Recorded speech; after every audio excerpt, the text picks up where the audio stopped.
Hello, good to see you. Do a reading today, and it's going to be the Canadian poet Robert Service from his collection of poems, The Spell of the Yukon. And this poem is called The Ballad of Blasphemous Bill.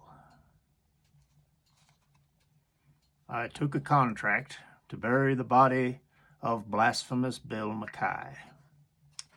Whenever, wherever, or whatsoever manner of death he die, whether he die in the light of day or under the peak-faced moon, in cabin, dance hall, camp, or dive, muckluck, or patent shoon, on velvet tundra or virgin peak, by glacier, drift, or draw, in muskeg hollow or canyon gloom, by avalanche, fang, or claw, by battle, murder, or sudden wealth, by pestilence, hooch, or lead. I swore on the book I'd follow and look till I found my tombless dead. For Bill was a dainty kind of a cuss, and his mind was mighty sought on a dinky patch with flowers and grass and a civilized boneyard lot. And when he died, or how he died, didn't matter a damn, so long as he had a grave with frills and a tombstone epigram. So I promised him, and he paid the price in good Chichaku coin, which is the same I blew in that night down in the Tenderloin. And I painted a 3-foot slab of pine, "Here lies poor Bill Mackay," and I hung it up on my cabin wall, and I waited for Bill to die. Years passed away. At last one day came a squaw with a story strange of a long deserted line of traps way back of the Bighorn Range, of a little hut by the Great Divide, and a white man stiff and still, lying there by his lonesome self, and I figured it must be Bill.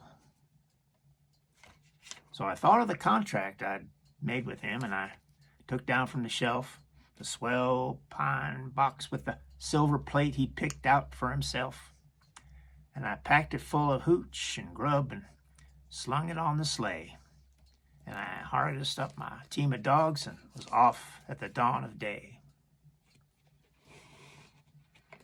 You know what it's like in the Yukon wild when it's 69 below, and the ice worms wriggle their purple heads through the crust of the pale blue snow, when the pine trees crack like little guns in the silence of the wood, and the icicles hang down like tusks beneath the parka hood, when the stovepipe smoke breaks sudden off and the sky is weirdly lit, and the careless feel of a bit of steel burns like a red-hot spit,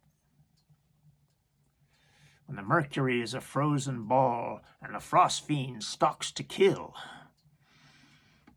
Well, it was just like that the day that I went out to look for Bill.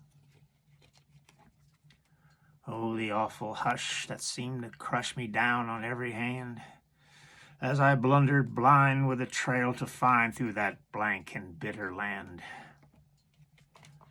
Half dazed, half crazed in the winter wild with its grim, heartbreaking woes, and the ruthless strife of the grip on life that only the sourdough knows.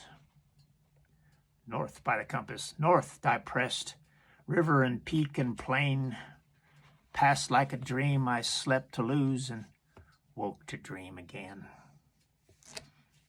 River and plain and mighty peak, and who could stand unawed as their summits blazed? He could stand undazed at the foot of the throne of God. North, I north, through the land accursed, scorned by the scouring brutes, and all I heard was my own harsh word and the whine of the Malamutes. Till at last I came to a cabin squat, built in the side of the hill. I burst in the door, and there on the floor, frozen to death, lay Bill.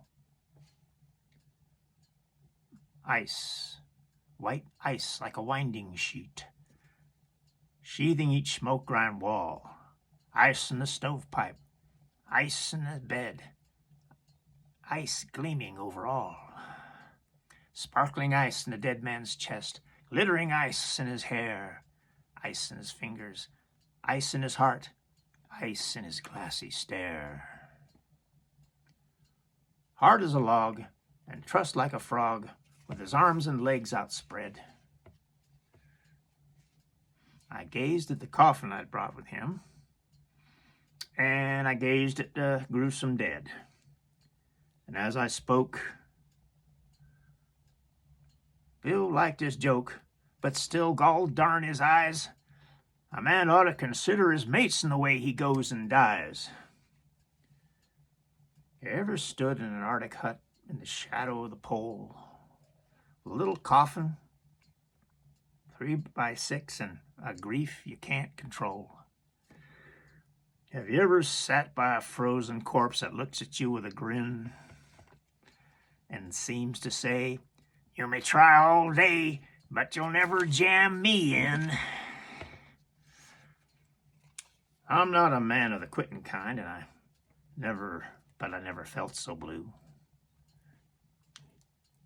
As I sat there staring at that stiff and studying what I'd do, then I rose and kicked off the husky dogs that were moseying round about, and I lit a roaring fire in the stove, and I started to thaw Bill out.